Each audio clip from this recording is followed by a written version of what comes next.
Hey guys, welcome back to the channel. You know that I always feel, and I know a lot of you agree upon me with this as well, is that some of the best photos and videos and even interviews we have are going to be taken between, I'd say, about 1940s to about the early 1980s. And what you're seeing here is going to be some of these photos. A little bit more difficult to fake some of this stuff back then. I know it's possible to do it, but some of these they just couldn't fake. And there's been eyewitness testimonies, and I have a lot of that on my channel. Maybe I'll do a collection of those or something like that at some point. But in today's video, I'm going to show you two video clips. One's going to be from a captain. I wish we can get more people to speak out like this. A Captain Gordon Pendleton, and he's going to talk about his experience when he encountered a UFO, and this was in 1962. So that's going to be one of the videos. And then the second video I'm going to show to you is going to be pretty interesting too. Now this is going to be from Jerry McAllister. And it was not just him, but there were several other witnesses. I think there was up to 16 or 17 that saw this craft too. And you're going to hear his experience and what he saw. There were some photos of this. And what you're seeing here is what they're going to be talking about in the interview. And it's pretty interesting as he starts explaining this. You can tell that he's not making anything up. And his wife was there. His kids were out there. And there were over 16 other people that saw this. So he talks about the flight characteristics stuff. But let me go ahead. Let me let this first video play. And then I'll be back in just a minute. We saw a globular object approximately 5 miles ahead of us. At first, the frontal cross-section area of this object was so small that I thought it was an aircraft with a highly swept-backed wing. But as it got closer to us and below us, it was obvious that it had no wings at all. And I then considered it to be a meteorological balloon. After it passed us by, from first to last sight was approximately 10 seconds, and it then occurred to me that the speed of closing was so great that it couldn't possibly be a free balloon. I have no idea what it could be, and I passed the report to London Airways. How big was the object? Well, it's very difficult to assess the size of any object whilst flying.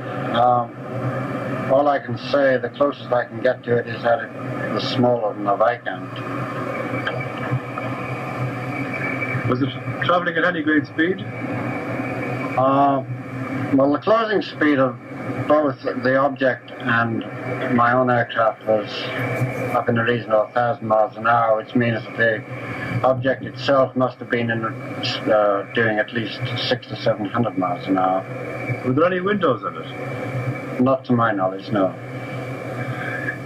Was it powered in any way? Well, it must have been powered. A free balloon we would only approach it at the speed of our own aircraft, which is 300 miles an hour. So it must have been powered. The speed of closing was much too great for it to be a free balloon. Did anybody else witness the object? Yes, First Officer Murphy, my co-pilot. Okay, and now on to the second one. Now this one's going to be a little bit longer, but you guys can see one of the newspaper articles here. It says burned by a UFO, and he's not the first person to get burned by one of these. I'll probably do some more information on that at some point in time, put a video on, but it says a monstrously huge, incredible, bright UFO burned one up-close observer, which is him, and was seen by 16 others, including 4 South Carolina policemen, which we hardly have that. I can't find the interview on the policeman yet, but it describes as a perfect flying saucer, complete with windows and a high-pitched whine. The amazing slowed moving craft not only left behind an awed witness, but also traces of radiation as well. So not only did they see it, they saw windows that left traces of radiation, which in my opinion, this could have been something that we created. We know that there's ARVs out there and stuff, but it goes on to say it was incredible, absolutely out of this world, declared a 40-year-old Jerry McAllister, and that's who you're going to hear talk about this in this interview. And he's going to go on a little bit more, basically what this news article is saying here. He's going to talk about his experience and what he saw there.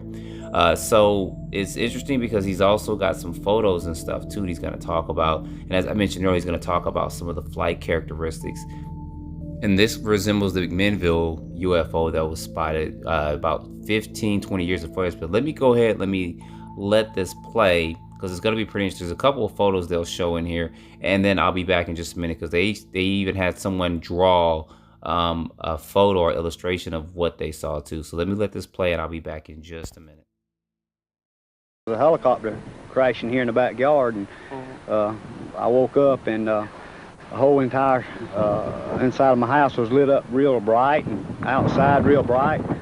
So I finally got to the window and bedroom window and looked out and didn't see any crash of a helicopter. First thing I seen was this most perfect flying saucer you would ever see.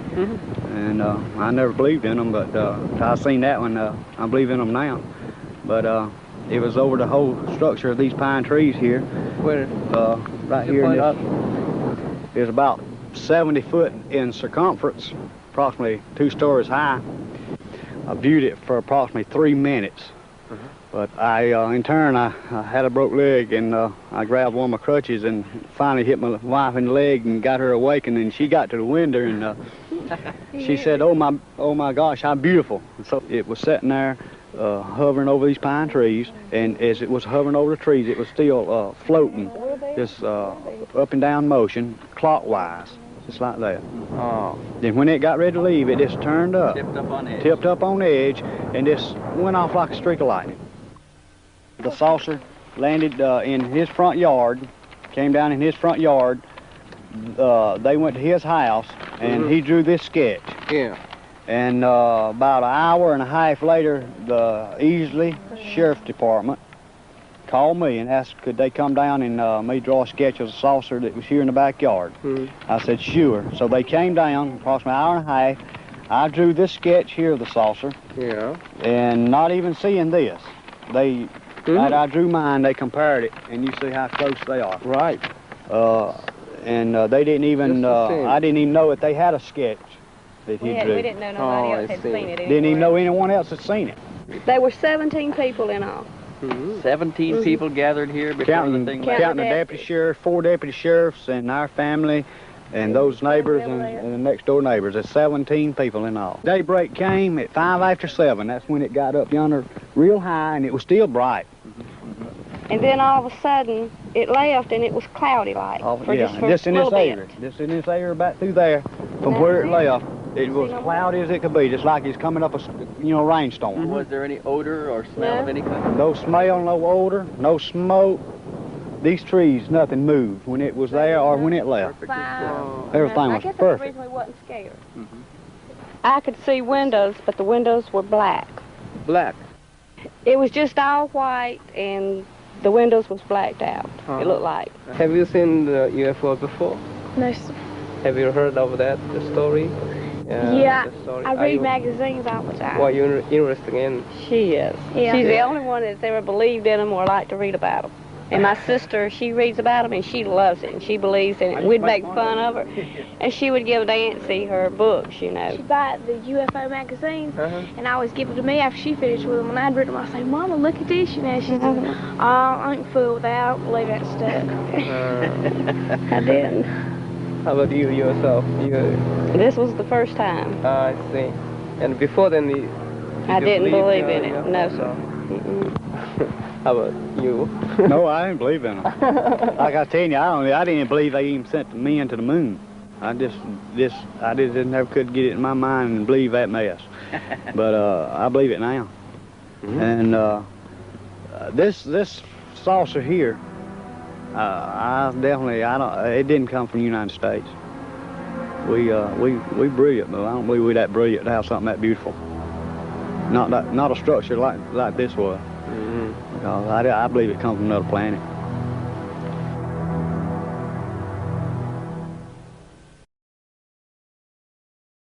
So it's pretty interesting stuff. It's good to hear a testimony from several people that's seen it. And his UFO that he saw does remind me of this McMinnville UFO craft with the flat bottom, round top, except for this doesn't have windows. It's not saying that it could shape shift and have some windows. We don't know, but it does resemble it, and from what he's talking about with it. So pretty interesting stuff with this. And as I mentioned a few minutes ago before the video played, he's not the only person to see something like this, of course, and then he's not the only person to get close to one of these craft and get burned as well. So I am working on a video to give you a full video coverage of this. Someone that actually got close to UFO and they got burned. I want to present some stuff to you guys that you've never seen before, so I'm trying to make sure I gather that information for that and put that out there so you guys can see that. And I do have some extra footage. I'm going to analyze and a couple other things too. You guys probably are familiar with all this right here, but I did do some color enhancements on this, and I am trying to look at if there really were alien beings inside this craft or not. But there's going to be a whole video on this, so you guys put your comments down below. Don't forget to like, subscribe, stay tuned for the next video. As always, I appreciate you watching.